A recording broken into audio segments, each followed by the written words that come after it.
Emotional intelligence. Last class में हमने integral intelligence जो है वो पढ़ा था, ठीक है? याद है? क्या याद है? सुनाई नहीं दिया, सॉरी। टेस्ट के लिए भी तो पढ़ा होगा, तो टेस्ट के लिए भी तो पढ़ा होगा।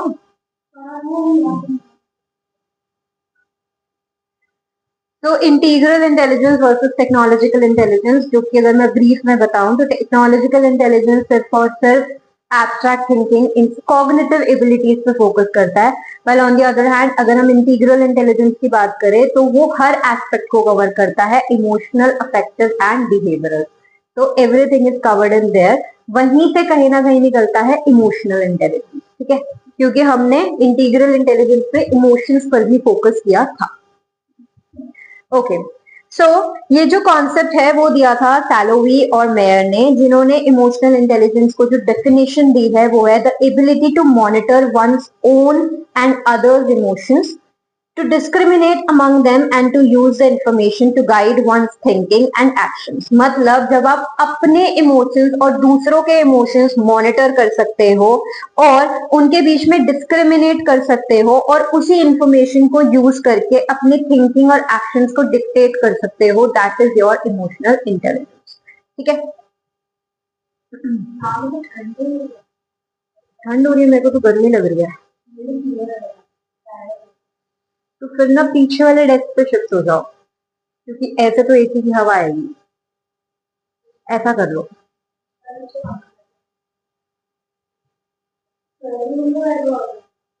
वहां पे तो और तेज एसी है।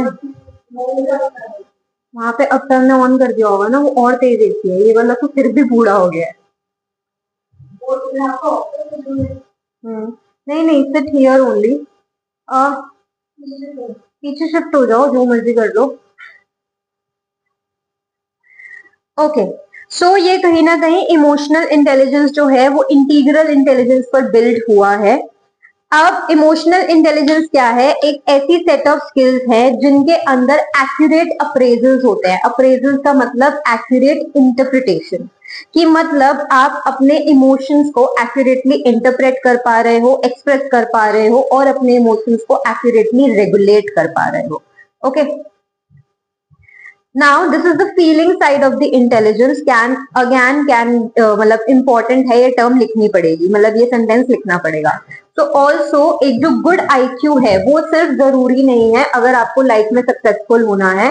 सक्सेसफुल होने के लिए आपको गुड ईक्यू होना भी बहुत ज्यादा जरूरी है, मतलब गुड इमोशनल इंटेलिजेंस होना भी बहुत ज्यादा जरूरी है।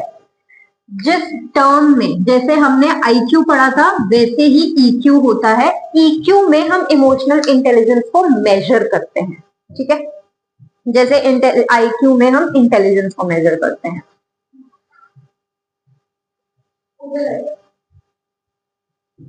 Okay, characteristics of emotionally intelligent person. Now this can be a 4-marker question. What is emotional intelligence and what are the characteristics of emotional intelligence?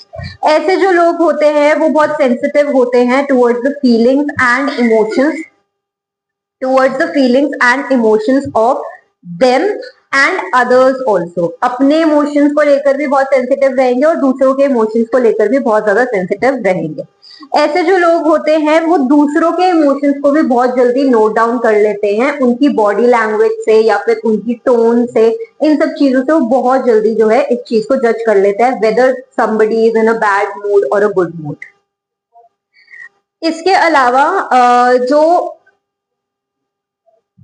ऐसे लोग होते हैं वो प्रॉब्लम्स को सॉल्व करते हुए अपने इमोशंस को बहुत ज्यादा ध्यान में रखते हैं, क्योंकि कहीं ना कहीं उन्हें पता होता है कि जो हमारे इमोशंस हैं वो हमारे प्रॉब्लम सॉल्विंग को बहुत ज्यादा अफेक्ट कर सकते हैं, ठीक है?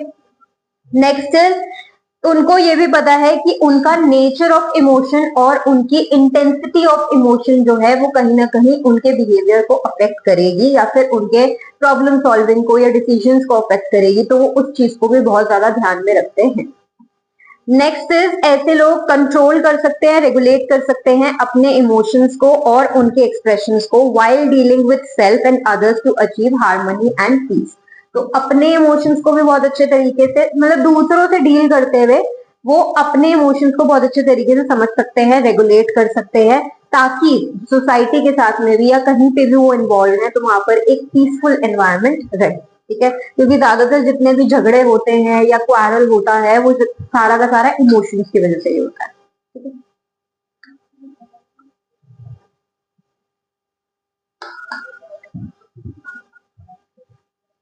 Now, what are the benefits of programs aimed at improving emotional intelligence of the students? अब ये तुम मुझे बताओ कि अगर मैं हर बच्चे को इमोशनल इंटेलिजेंस के प्रोग्राम्स करवाऊं तो उनको ये चीज लाइफ में कैसे हेल्प करेगी?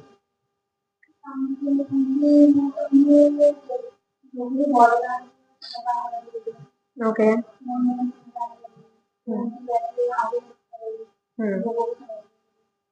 ठीक है, एनीथिंग एल्स? बेटर समझ पाएंगे, यस एग्जैक्टली। ठीक है, तो यस, इमोशनल इंटेलिजेंस के अगर प्रोग्राम्स हम स्टूडेंट्स को करवाएंगे तो ये चीज हमें बहुत ज्यादा हेल्प करेगी। क्यों हेल्प करेगी स्टूडेंट्स को? क्योंकि अभी क्या है, तुम्हें अपने एनवायरनमेंट से डील करना बेटर तरीके से आएगा, तुम्हें लोगों से बेटर डील करना आएगा, तो उस केस में तुम्हारे जो रिलेशनशिप्स बनेंगे वो भी बहुत अच्छे तरीके से बनेंगे। ऑल्सो पढ़ाई का प्रेशर है, रिलेशनशिप्स का प्रेशर है, a lot of pressures are there, तो उस प्रेशर को डील करने में भी तुम्हें कहीं ना कहीं हेल्प मिलती है with the help of emotional intelligence programs. ठीक है, okay. Next is special abilities. Special abilities में सबसे पहला है aptitude. Now what is aptitude हम ऑलरेडी पढ़ चुके हैं।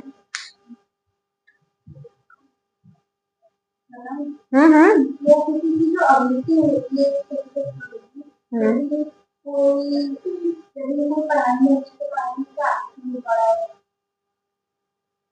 Okay,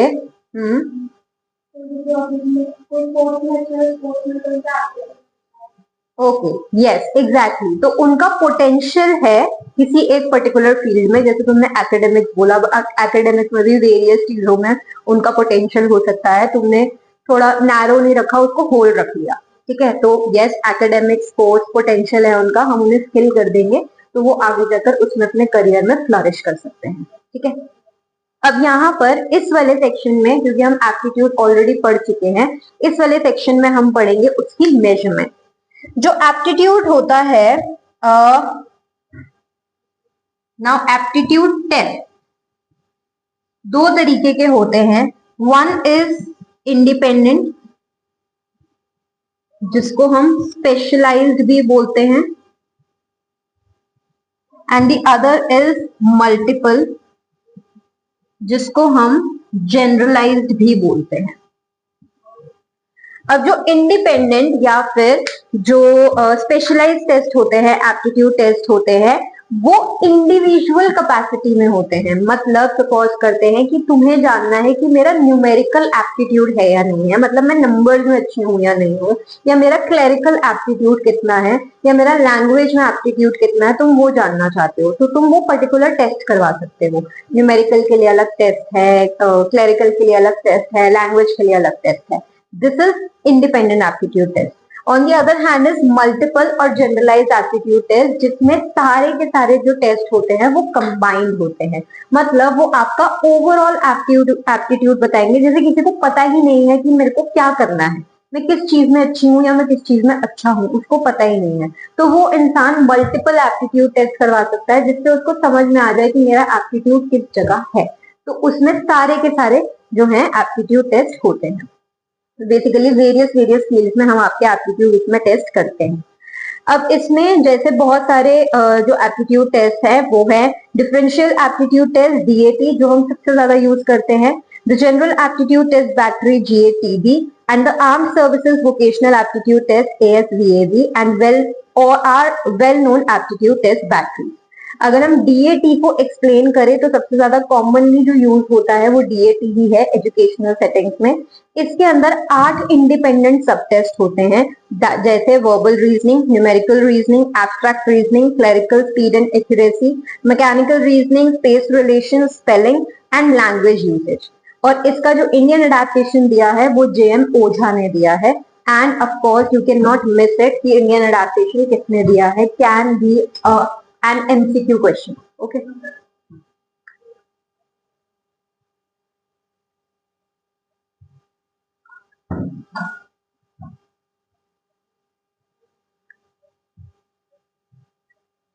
okay. इसके अलावा नेक्स्ट है इंटरेस्ट। इंटरेस्ट क्या होता था?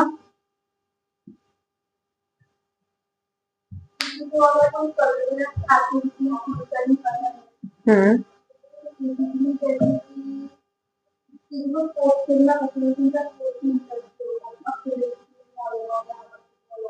Exactly, so this is your interest. तो बेसिकली इससे हम ये बोलना चाहते हैं कि आपका एप्टीट्यूड मल्टीपल चीजों में हो सकता है, लेकिन आपका इंटरेस्ट जो है वो गिनी चुनी चीजों में ही हो सकता है। जरूरी नहीं है कि जो चीज में आपका एप्टीट्यूड अच्छा आया है वो चीज आप करके सेटिस्फाइड भी हो। तो इंसान का इंटरेस्ट भी होना चाहिए उस चीज के अंदर, तभी वो एक सेटिस्फाइड लाइफ जी पाएगा, वरना वो सेटिस्फाइड लाइफ नहीं जी पाएगा। सो एप्टीट्यूड एंड इंटरेस्ट दोनों होना चाहिए एक पर्टिकुलर फील्ड में, जिस भी पर्टिकुलर फील्ड को आप परस्यू करना चाहते हो। अगर आपका इंटरेस्ट नहीं है बट एप्टीट्यूड है तो कोई फायदा नहीं है उसको करने का, क्योंकि आप कभी भी सेटिस्फाइड फील नहीं करोगे। ठीक है, अब ये क्वेश्चन आ सकता है, तुम्हें ऐसा लग रहा होगा कि ये मैम वैल्यू बेस्ड चीज क्यों दे रही है, बट ये क्वेश्चन आ जाता है कि क्या जरूरी है, ज्यादा इंटरेस्ट जरूरी है या एप्टीट्यूड जरूरी है। ठीक है, नेक्स्ट क्रिएटिविटी।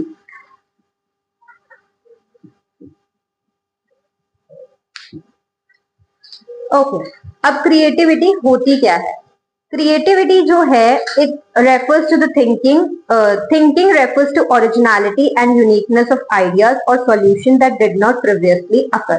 तो ऐसी चीजें जो कि बहुत ज्यादा यूनिक हैं, ऐसी चीजें जो कि इससे पहले एग्जिस्ट ही नहीं करती थी और आप उस चीज को लेकर आए हो, that is your creativity. Okay, अब जो क्रिएटिविटी की मैनिफेस्टेशन है वो हम नॉवल सॉल्यूशंस में देखते हैं। जैसे कोई भी प्रॉब्लम है उसका अगर हमने कोई नॉवल सॉल्यूशन दिया है तो दैट इज क्रिएटिविटी। कोई भी इन्वेंशन है, कोई भी पोएम की कॉम्पोजिशन है, पेंटिंग है, न्यू केमिकल प्रोसेस है, इनोवेशन इन लॉ है, breakthrough in preventing a disease है, ये सारी की सारी क्या है, क्रिएटिविटी है। अब तुम जितना मर्जी डिफरेंसेस देख लो, लेकिन हर इंसान क्या आ रहा है, एक नए सॉल्यूशन के साथ आ रहा है, एक यूनिक आइडिया के साथ में आ रहा है, that is why we are calling it creativity. Now जो लोग हैं उनकी जो क्रिएटिविटी का लेवल है वो वेरी कर सकता है। ओके, सो इस तरीके से लेवल्स होते हैं क्रिएटिविटी के।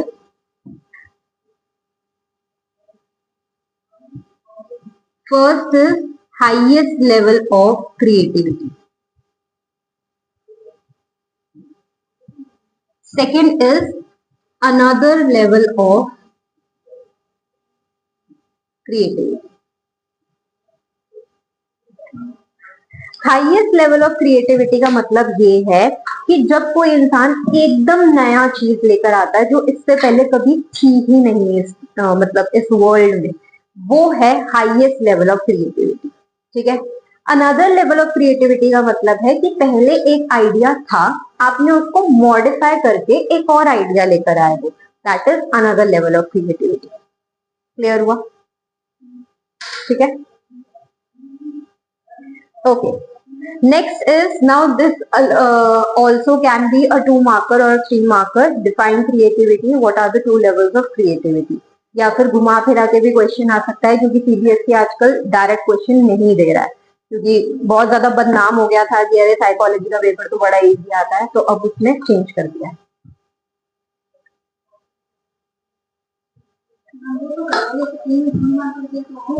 क्या वो तो कर देगा, but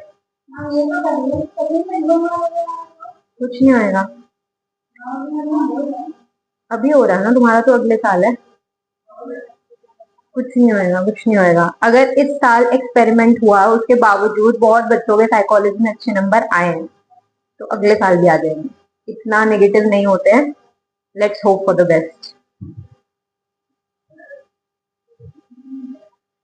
okay, so when do children develop creativity and how do they express it? अब रिसर्च लिटरेचर ये सजेस्ट करती है कि जो बच्चों की इमेजिनेशन होती है वो अर्ली इयर्स ऑफ चाइल्डहुड में एक्सप्रेस होनी शुरू हो जाती है। मतलब उनकी शुरू हो जाती है अर्ली इमेजिनेशन, लेकिन वो जो उसे एक्सप्रेस करते हैं वो नॉन वर्बल वेज में एक्सप्रेस करते हैं, क्योंकि तब तक उनकी लैंग्वेज नहीं आई होती है, तब तक बच्चों की स्पीच नहीं आई होती है, तो नॉन वर्बल वेज में वो एक्सप्रेस करेंगे।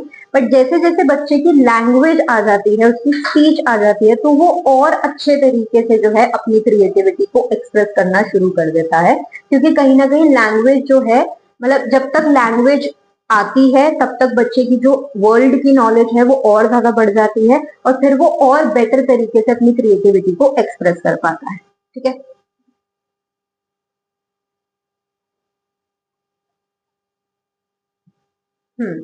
तो अपनी क्रिएटिविटी को वो और अच्छे तरीके से एक्सप्रेस कर पाता है और वर्बल मोड में भी एक्सप्रेस कर पाता है।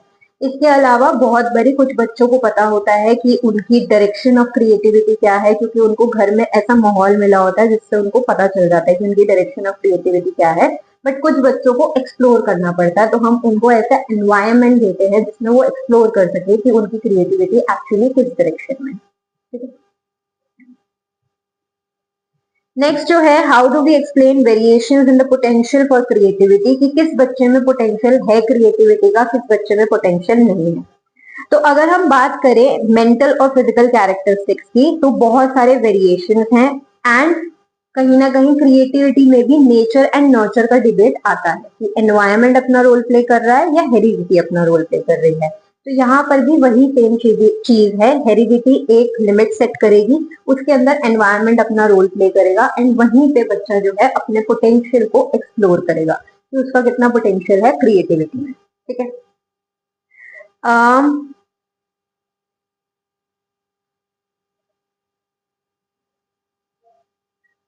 ओके, तो यस, हेरिडिटी ये डिसाइड करती है कि बच्चे के अंदर क्रिएटिविटी है या नहीं है, लेकिन जो लिमिट्स होती हैं क्रिएटिविटी पोटेंशियल की, वो हेरिडिटी डिसाइड करता है। जो एनवायरमेंटल फैक्टर्स होता है वो क्रिएटिविटी के डेवलपमेंट पर ज्यादा फोकस करता है। तो एनवायरमेंटल फैक्टर्स जैसे motivation, commitment, family support, peer influences, training opportunities, ये सब डिसाइड करते हैं कि बच्चा एक्चुअली अपनी क्रिएटिविटी के पोटेंशियल को अचीव कर पाएगा या नहीं कर पाएगा। ऑल्सो हम चाहे किसी भी बच्चे को जितनी मर्जी ट्रेनिंग दे दे, हम उसको एक क्रिएटिव इंसान के लेवल तक नहीं पहुंचा सकते हैं। तो अगर उसका पोटेंशियल है तो वो अपने आप उस चीज को एक्सप्लोर कर लेगा, बट हम किसी भी ट्रेनिंग से बच्चे को उस लेवल तक नहीं पहुंचा सकते हैं। ठीक है। Next is creativity and intelligence, की क्रिएटिविटी और इंटेलिजेंस का क्या रिलेशनशिप है। अब ऐसा इंसान जो बहुत जल्दी लर्न कर लेता है वो इंटेलिजेंट है।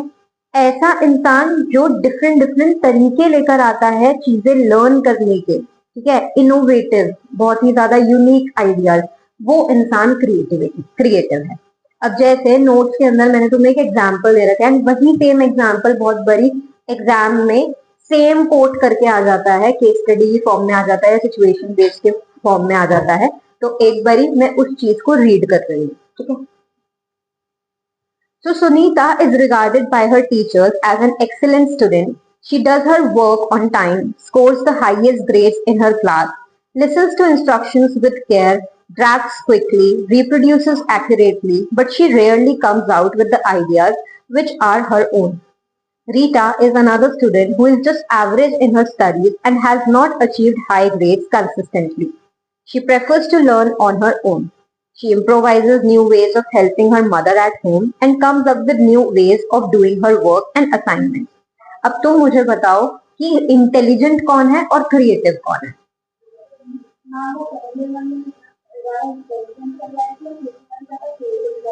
एग्जैक्टली, तो Sunita is intelligent but Rita is actually creative, क्योंकि ठीक है उसके उतने मार्क्स नहीं आ रहे हैं, लेकिन वो यूनिक आइडियाज लेकर आ रही है अपनी पढ़ाई करने के लिए, अपनी मॉम को हेल्प करने के लिए, तो वो क्रिएटिव है। सुनीता जो है वो सारी चीजें अच्छे तरीके से कर रही है, लेकिन वो इंटेलिजेंट है। ओके, अब हर इंसान जो सेम इंटेलिजेंट इंसान जो है वो क्रिएटिव हो सकता है, मतलब क्रिएटिव इंसान जो है वो इंटेलिजेंट हो सकता है, बट जरूरी नहीं है कि हर इंटेलिजेंट इंसान जो है वो क्रिएटिव ही हो, ये बिल्कुल जरूरी नहीं है। अब रिसर्च से हमें ये जरूर समझ में आया है कि there is a correlation between creativity and intelligence, मतलब we require some amount of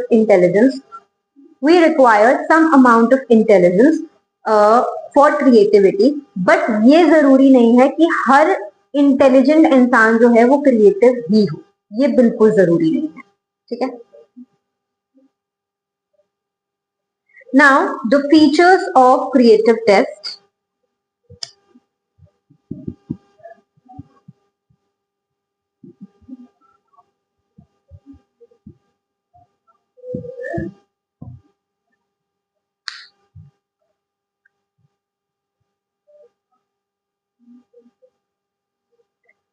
features of creative test, अब जो क्रिएटिव टेस्ट है वो तब बने जब हमें लोगों का पोटेंशियल जो है क्रिएटिविटी में दिखने लगा, और there are variations in the potentials also, तो हमें ऐसा लगा कि अब इस चीज को मेजर करने की जरूरत है। ठीक है, अब एक जो जनरल फीचर है जो कि हर क्रिएटिविटी टेस्ट में होगा वो ये है कि उसके अंदर जो क्वेश्चंस होते हैं वो ओपन एंडेड होते हैं।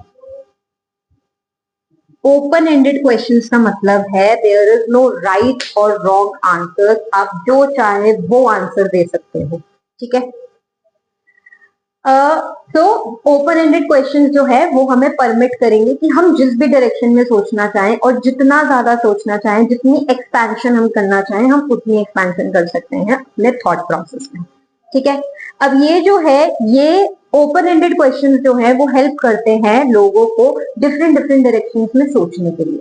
ये चीज इंटेलिजेंस टेस्ट में नहीं होता है। इंटेलिजेंस टेस्ट में क्लोज एंडेड क्वेश्चन होते हैं, मतलब हर क्वेश्चन का एक सही आंसर है। ठीक है,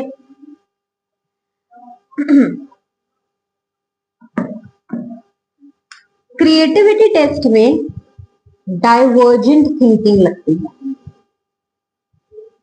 on the other hand intelligence test में कन्वर्जेंट थिंकिंग लगती है। कन्वर्जेंट थिंकिंग का मतलब होता है कि आपका सारा दिमाग लगा हुआ है एक सही आंसर को ढूंढने के लिए।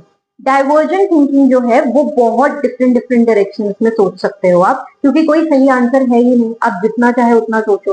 तो अगर मैं तुमसे बोलूं कि तुम वाटर कंजर्वेशन के मुझे आइडियाज बताओ, तो तुम जितने आइडियाज सोच सकते हो तुम उतने आइडियाज सोचो, मुझे क्या दिक्कत है। तो कोई सही आंसर है ही नहीं। ठीक है, next is how the creativity test have been developed. अब ये मैं रीड करूंगी क्योंकि इसमें किसने क्या डेवलप किया है हमने वो पढ़ लिया। ठीक है, अब some of the famous psychologists who have developed creativity tests are Guilford, Torrance, Khatena, Walash and Kogan, Paramesh, Bakar Mehdi and Pasi। ये सारे नाम जो हैं वो याद करने पड़ेंगे। अब since expressions of creativity are varied, tests have been developed using different stimuli like words, figures, actions and sounds। तो इसलिए क्योंकि creativity different different जगहों में होती है, इसलिए हमने जितने possible stimuluses होते हैं उनको यूज करके हम creativity test बनाते हैं। These tests measure general creative thinking abilities like ability to think of a variety of ideas on a given topic or situation, alternative ways of looking at things, problems or situations, to guess causes and consequences, to think of unusual ideas to improve, and to use common objects, ask unusual questions and so on। तो पिछले साल जो है हमने chapter 7 में creativity के बारे में पढ़ा था, थिंकिंग वाले चैप्टर में हमने क्रिएटिविटी के बारे में पढ़ा था और इसके फीचर्स पढ़े थे।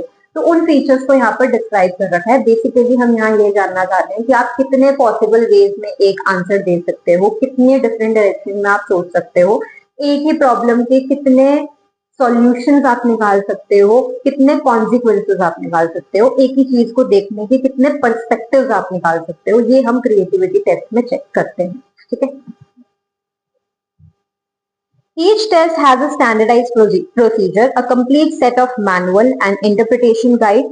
These can be used only after extensive training in administration and interpretation of test codes। तो ऐसा नहीं है कि ये टेस्ट स्टैंडर्डाइज नहीं होते हैं, ये टेस्ट भी स्टैंडर्डाइज होते हैं। प्रॉपर मैनुअल आती है जिसके अंदर एडमिनिस्ट्रेशन प्रोसीजर है, इंटरप्रिटेशन प्रोसीजर हैं एंड स्कोरिंग प्रोसीजर हैं, जिसको अगेन एडमिनिस्टर करने के लिए, स्कोरिंग और इंटरप्रिटेशन करने के लिए रिगोरस ट्रेनिंग की जरूरत पड़ती है। 20 minutes. How the creativity test a few investigators have also developed tests of creativity in different areas such as literary creativity, scientific creativity, mathematical creativity, etc. तो एक creativity test है जिसके अंदर generalized creativity हम चेक कर रहे हैं और specific creativity अगर हमें चेक करनी है तो उसके भी टेस्ट अवेलेबल हैं। ठीक है, so with this chapter is over.